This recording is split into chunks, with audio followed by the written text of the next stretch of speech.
नमस्कार, मैं doctor A तारा आनंद, पंडित सुंदरलाल शर्मा, मुक्त विश्वविद्यालय छत्तीसगढ़ बिलासपुर। आज हम शिक्षा और आधुनिकीकरण के विषय में विस्तार से समझने का प्रयास करेंगे।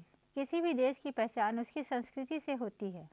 संस्कृति के हस्तांतरण, संरक्षण और संवर्धन का प्रमुख साधन शिक्षा ही है। शिक्षा की दृष्टि से हमारा भारत सर्वश्रेष्ठ और जगत गुरु कहलाता था, किंतु दीर्घकालीन दासता एवं लॉर्ड मैकले की शिक्षा नीति के कारण हमारे राष्ट्र में शिक्षा स्थिति निरंतर भारतीयता के दृष्टिकोण से कमजोर बनती गई। आज इस देश की शिक्षा नीति की कोई पहचान तक नहीं रही। हमारी महान संस्कृति हमारे सामाजिक राजनीतिक मूल्यों व आदर्शों को प्राप्त करने, भारतीय प्राचीन मूल्यों में आस्था स्थापित करने एवं पाश्चात्य सभ्यता का आधुनिकीकरण न कर देश की आवश्यकता अनुसार शिक्षा नीति एवं व्यवस्था करना अति आवश्यक हो गया। अर्थात शिक्षा का भारतीकरण करना अति आवश्यक है। कुछ परिभाषाओं को हम यहाँ देखेंगे। प्रोफेसर बलराज माधोक के अनुसार भारतीकरण का आशय भारतीय भावना का भावनात्मक एवं संगात्मक संबंध स्थापित करने से है। भारत के प्रति राष्ट्रीय भावना विकसित करने का ही दूसरा नाम भारतीकरण है। भारतीकरण का संकुचित अर्थ देखते हैं। कांग्रेस ने अपने प्रारंभिक काल में भारतीकरण का तात्पर्य यह माना था कि राष्ट्रीय जीवन के विभिन्न क्षेत्रों में विदेशियों को हटाकर भारतीयों की नियुक्ति करना। शिक्षा के भारतीकरण का व्यापक अर्थ देखें। पंडित नेहरू की दृष्टि में विदेशी तत्वों के समावेश और आत्मसातकरण की प्रक्रिया का ही नाम भारतीकरण है। प्रोफेसर बलराज माधोकर ने अपना विचार व्यक्त किया है कि भावना का अर्थ राष्ट्र की सांस्कृतिक धरोहरों पर गर्व, राष्ट्रीय ध्वज, राष्ट्रगीत, राष्ट्रभाषा, राष्ट्र की सामाजिक और राष्ट्रीय उत्तरदायित्व की भावना के विकास का दूसरा नाम भारतीकरण है। राष्ट्रीय महापुरुषों, राष्ट्र के मूल्यों व विरासत आदि का हृदय से सम्मान करने से है। महर्षि दयानंद जी कहते हैं कि परिवर्तन एक सुधार या फैशन नहीं है। वे राष्ट्रीय आवश्यकता समझकर उसे करना चाहते थे। उनका मत था कि आदि शाश्वत मूल्यों की जो रत्न एवं मणियाँ हैं, हमने अपनी भूल व परस्पर फूट से उसको धूल दूषित कर दिया। उसी को धोकर स्वच्छ कर नवीन संदर्भ में उनके उन्नत पद को दर्शाना हमारा ध्येय है। अतः हम कह सकते हैं कि शिक्षा को भारतीय संस्कृति के अनुरूप इस प्रकार नियोजित किया जाए कि समुचित सामाजिक एवं राष्ट्रीय उत्तरदायित्व की भावना का विकास करे और हमारी आज की आवश्यकताओं के अधिकतम 3 तत्वों पर ध्यान दें। इन 3 तत्वों को हम जानने का प्रयास करेंगे। शिक्षा को भारतीय संस्कृति के अनुरूप नियोजित किया जाए। शिक्षा आज की आवश्यकताओं की अधिकतम सीमा पूरी करे। शिक्षा सामाजिक और राष्ट्रीय उत्तरदायित्व की भावना का विकास करे। अतः भारतीकरण समन्वयपूर्ण शिक्षा प्रणाली है।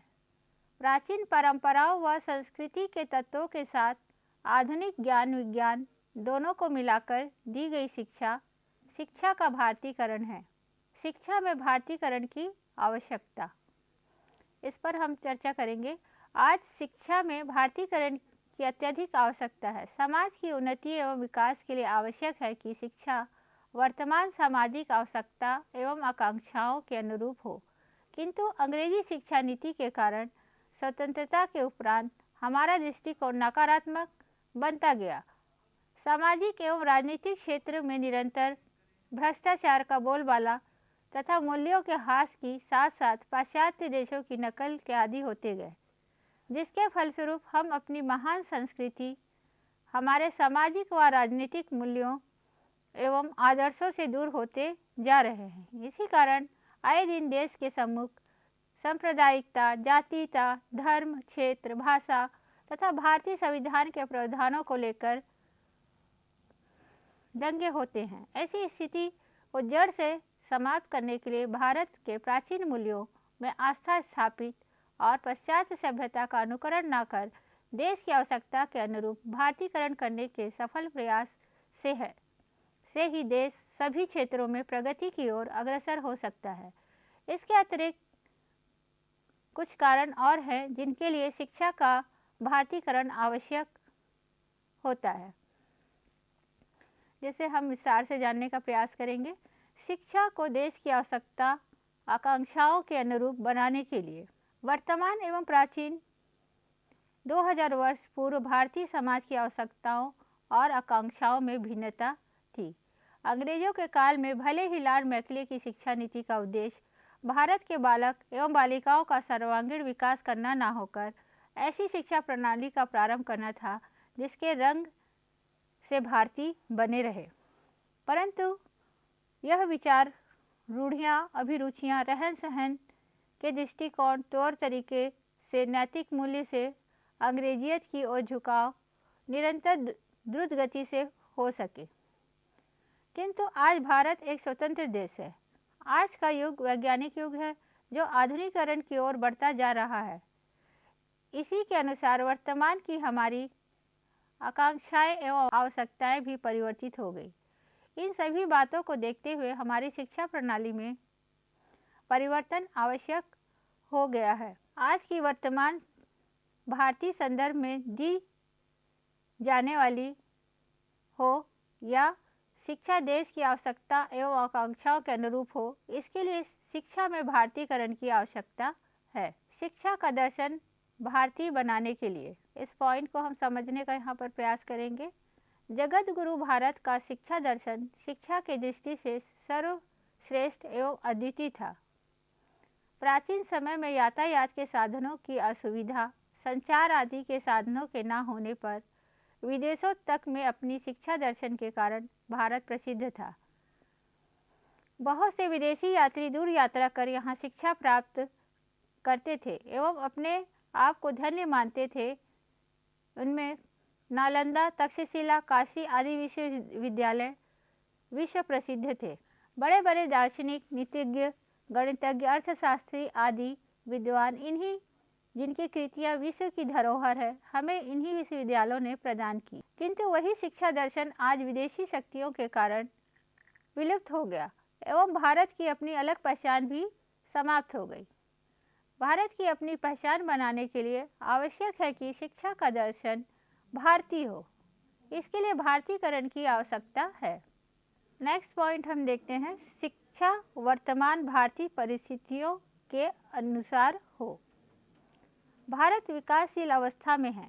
यह ना तो पूर्णतः विकसित देश है, ना ही अविकसित देश, किंतु क्षेत्रों में भारत ने प्रगति कर ली है, किन्हीं क्षेत्रों में पिछड़ा हुआ है।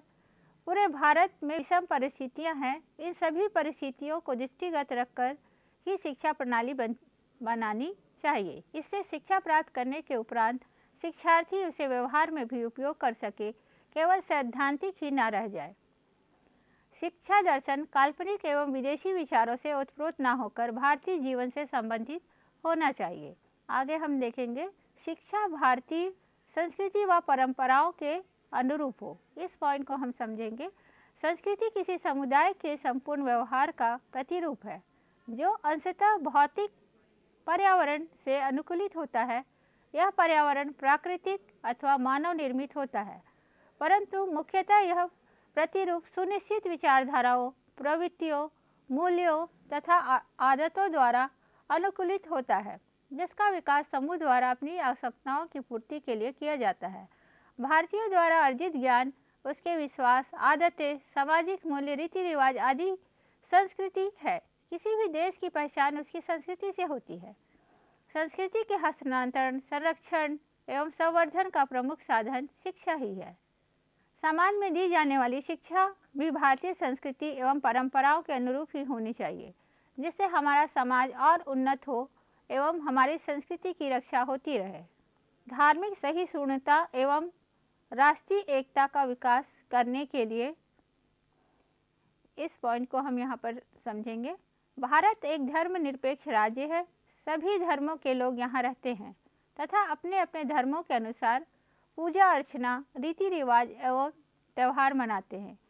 इन धर्मावलंबियों में भ्रातृत्व भाव रहे, इसके लिए धार्मिक सहिष्णुता होनी अति आवश्यक है। इसके अतिरिक्त प्रांतीयता, क्षेत्रीयवाद, धर्म आदि छोड़कर सभी में भारतीयता की भावना एवं देशभक्ति की भावना का विकास करने के लिए शिक्षा बहुत बड़ा योगदान दे सकती है। शिक्षा का भारतीयकरण करके धार्मिक सहिष्णुता एवं राष्ट्रीय एकता की भाषा का विकास किया जा सकता है। आगे हम देखेंगे भारतीय मूल्यों के प्रति आस्था, राष्ट्रीय चरित्र निर्माण, धर्म, अर्थ, काम, मोक्ष, दया, कर्तव्य, सत्य, अहिंसा आदि हमारे भारतीय मूल्य है। इससे हम पिछड़ते जा रहे हैं। अपने इन प्राचीन मूल्यों को छोड़ने के फलस्वरूप विश्वास के स्थान पर अविश्वास, भय आदि का वातावरण बना हुआ है। राष्ट्रीय हित सर्वोच्च न होकर स्वहित की भावना का विकास होने लगा है। अतः भारतीयों में भारतीय मूल्यों के प्रति आस्था पैदा करने एवं राष्ट्रीय चरित्र का निर्माण करने के लिए शिक्षा का भारतीयकरण आवश्यक हो गया है। भारतीय जीवन दर्शन, भाषा, साहित्य और परंपराओं के प्रति गौरव की भावना विकसित करने हेतु शिक्षा, इसे हम समझते हैं सत्य, अहिंसा, धर्म, नैतिकता आदि प्राचीन भारतीय दर्शन के जीवन के मूल्य हैं, जिनका ह्रास होता जा रहा है। भाषा की समस्या एक विकट समस्या बनती जा रही है।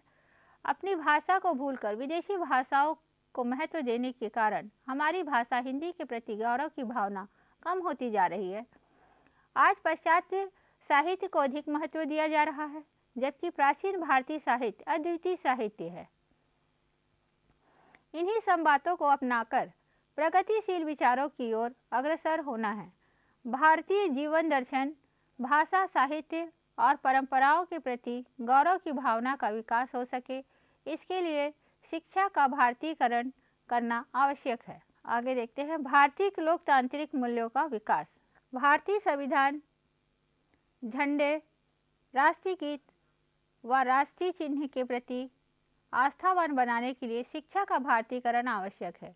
इसके लिए छात्रों को प्रजातांत्रिक विचारधारा का ज्ञान देना, शैक्षिक प्रशासन की विकेंद्रीकरण, मन की वैज्ञानिक प्रवृत्ति, सहनशीलता, अंतर्राष्ट्रीय समूह को संस्कृति के प्रति आदर आदि पर विशेष जोर देकर लोकतंत्र को जीवन शैली के रूप में भी अपनाया जा सकता है। आगे देखेंगे कर्तव्यों के प्रति उत्तरदायित्व की भावना का विकास। भारतीय समाज सदा से ही कर्तव्य प्रधान रहा है। गीता, रामायण आदि में कर्म पर जोर दिया है। यदि प्रत्येक व्यक्ति अपने कर्तव्य को समझे एवं उत्तरदायित्व को पूरा करे तो समाज की स्वतः उन्नति हो सकती है। अतः कर्तव्यों के प्रति उत्तरदायित्व की भावना का विकास करने हेतु शिक्षा के भारतीयकरण की आवश्यकता है। वैज्ञानिक, आर्थिक एवं सामाजिक विकास हेतु, इसे हम यहाँ पर समझेंगे। वैज्ञानिक प्रगति में भारतीय प्राचीन काल से ही विश्व का सिरमौर रहा है, किंतु विज्ञान को धर्म तथा नैतिकता से जोड़ा जाए तब हम पाते हैं कि भारतीयकरण हेतु प्रधानाध्यापक द्वारा प्रारंभ किए जाने वाले कार्यक्रम, इन्हें हम समझेंगे विस्तार से। एक विद्यालय में प्रधानाध्यापक का अत्यंत महत्वपूर्ण स्थान होता है। कार्यक्रम की सफलता, असफलता, उन्नति, विद्यालय का कुशल संचालन एवं व्यवस्था, विद्यालय का स्तर ऊंचा करना आदि प्रधानाध्यापक पर ही निर्भर करता है। इसी प्रकार शिक्षा में भारतीयकरण लाने के लिए एक प्रधानाध्यापक ही विशेष प्रबंध एवं कार्यक्रम करवा सकता है। कुछ ऐसे कार्यक्रम हैं जिन्हें प्रारंभ करने से शिक्षा का भारतीयकरण करने में सहयोग प्राप्त हो सकता है। इसे हम यहाँ पर कुछ पॉइंट्स के द्वारा जानने का प्रयास करेंगे। विभिन्न पाठ्य सहगामी क्रियाओं की व्यवस्था करना।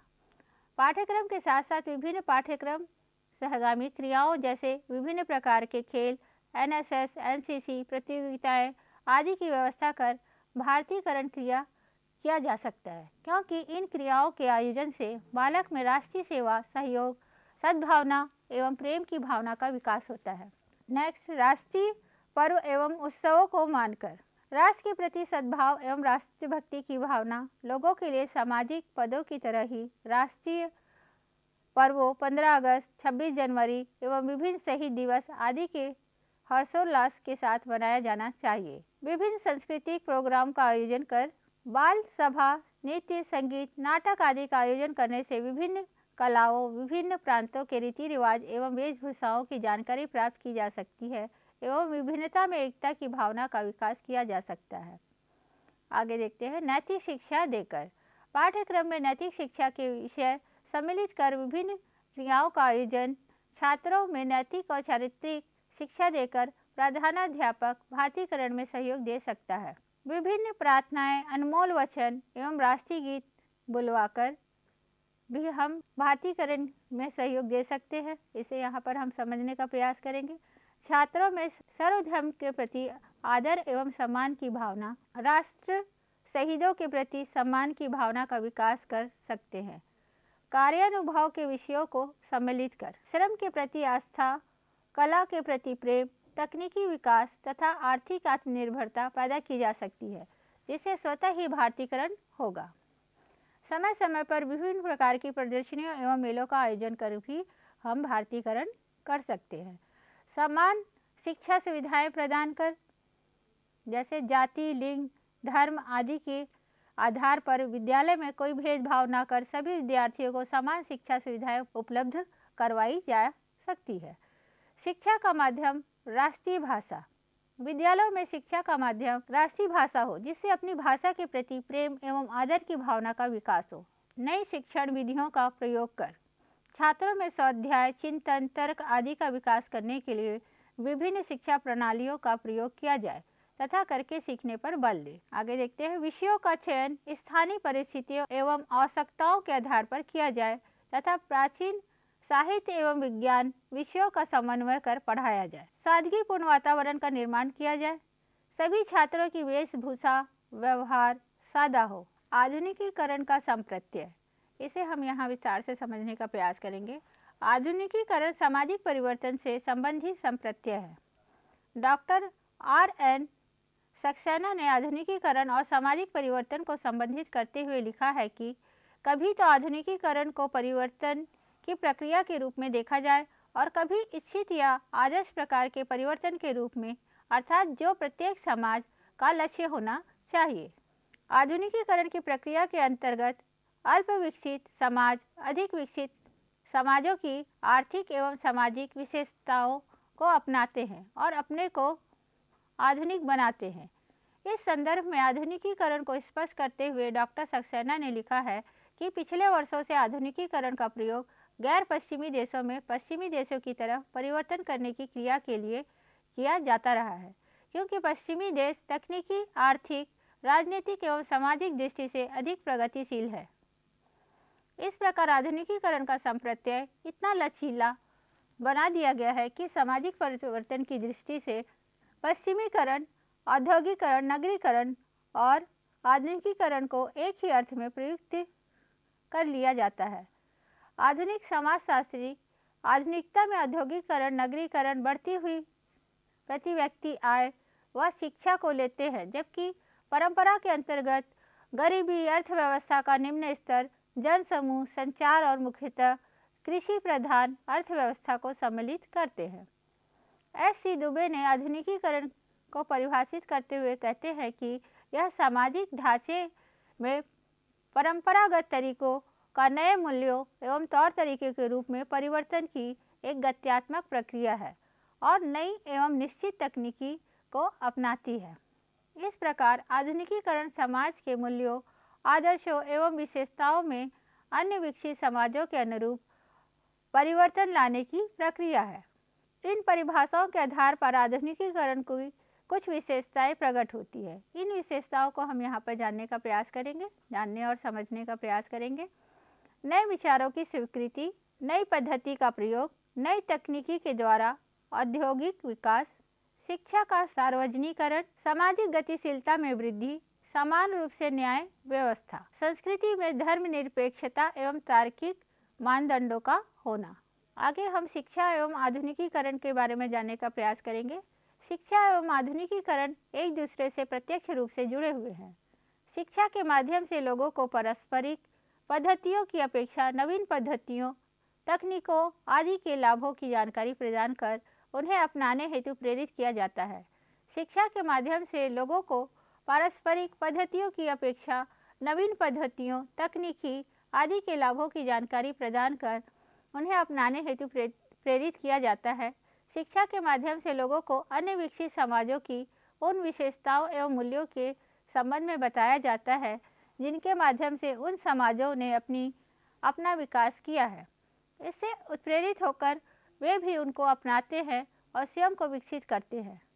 शिक्षा प्राप्त व्यक्ति समाज के प्रति अपने अधिकारों एवं कर्तव्यों के भली भांति समझता है और अपनी योग्यता एवं क्षमता के अनुसार समाज के विकास में सहयोग प्रदान करता है। वर्तमान भारतीय समाज में आधुनिकीकरण का क्या महत्व है, उसे हम यहाँ पर जानने का प्रयास करेंगे और समझने का भी प्रयास करेंगे। आधुनिकीकरण सामाजिक परिवर्तन का सशक्त माध्यम है। आधुनिकीकरण के अंतर्गत अल्प विकसित अथवा विकासशील समाज विकसित समाजों की आर्थिक और सामाजिक विशेषताओं को अपनाकर अपने को आधुनिक बनाते हैं और अपना विकास करते हैं। भारत जैसे समाज में जहाँ की अनेक प्रकार की सामाजिक बुराइयां व्याप्त है, सामाजिक परिवर्तन की अत्यधिक आवश्यकता है। ऐसे में आधुनिकीकरण का अत्यधिक महत्व है। आधुनिकीकरण के अंतर्गत समाज अपने मूल्यों के अतिरिक्त अन्य समाजों के ऐसे विचारों, कार्यों, आदर्शों एवं मूल्यों को अपनाता है जो उसके विकास में सहायक हो सकते हैं। भारत जैसे समाज में जहाँ विभिन्न जाति, धर्म एवं संप्रदाय के व्यक्ति रहते हैं जो धर्म व संप्रदाय के आधार पर आपस में लड़ते झगड़ते हैं, धर्मनिरपेक्षता के अपने मूल्य को प्राप्त करने की दृष्टि से आधुनिकीकरण को अपनाना अत्यंत महत्वपूर्ण है।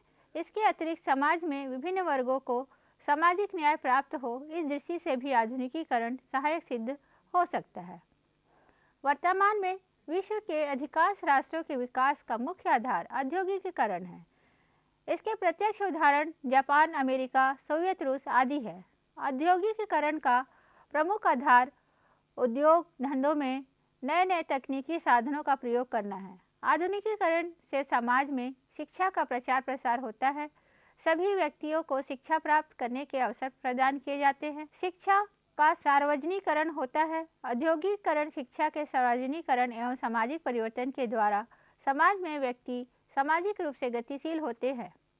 इससे समाज एक राष्ट्र उन्नति करता है। इस प्रकार हम कह सकते हैं कि आधुनिकीकरण उन्नति का घोतक है। आधुनिकीकरण और का शिक्षा में हमने शिक्षा के साथ किस प्रकार संबंध है, आधुनिकीकरण और शिक्षा के द्वारा हम आधुनिकीकरण का लाभ किस प्रकार उठा सकते हैं, इसे हम जानने का प्रयास किए। आशा करती हूँ कि आप लोगों को यह समझ में आया होगा। धन्यवाद।